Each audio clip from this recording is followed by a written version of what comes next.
ndu të shkoj pak në një lidhje të drejt për drejt me kolegon Eni Ferhati. Është paraqitur sot në gjykate Erion Veliaj për gjyqin ndaj Olz Dados. Më shumë, Eni do na sjell më shumë detaje, çfarë pritet të ndodh, çfarë po ndodh me këtë proces gjyqësor. Eni, mirëmëngjes. Mirëmëngjes Esmeralda, ndryshe nga procesi penal ku zoti Veliaj nuk është paraqitur në asnjë seancë në gjykatën e posaçme, atje ku është marrë pandehur për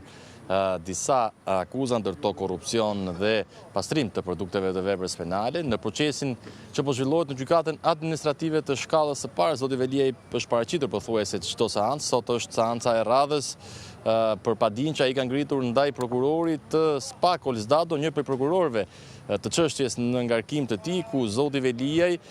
pretendon se zoti Dado është zgjedhur në kundërshtim me ligjin si prokuror i Republikës së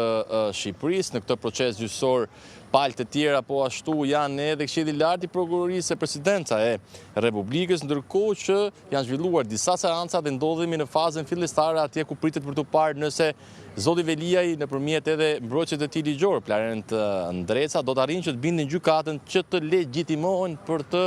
bërë këtë padi, ku zoti Veliaj ka pretenduar se në kundërshtim me ligjet e kohës, zoti Olz Dado nga noter është zgjedhur dhe është emëruar prokuror i Republikës së Shqipërisë. Bëhet fjalë për vitin 2008 kur ka ndodhur kjo procedurë, ndërkohë që është thirrur si përfaqësuese edhe një zyrtar i Këshillit të Lartë të Prokurorisë, ku zoti Veliaj në fakt gjithashtu nëpërmjet avokatit Plarent Ndreca ka depozituar edhe kërkesa lidhur me vendimarrjen e mundshme që Këshilli i Lartë i Prokurorisë duhet të konstatonte nëse Olz Dado e gëzon siç parashikohet nga ligji statusin e prokurorit fillimisht, e mëtej se si zoti Dado më pas është zgjedhur edhe prokuror i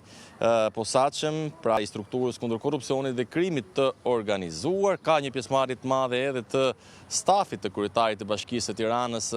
Erion Veliaj, kryesisht bashkëpunëtorëve të tij të ngushtë, ndërkohë që prokurori i SPAK Olz Dado përfaqësohet nga avokati i tij në këto seanca që zhvillohen në gjykatën administrative të shkallës së parë Tiranë.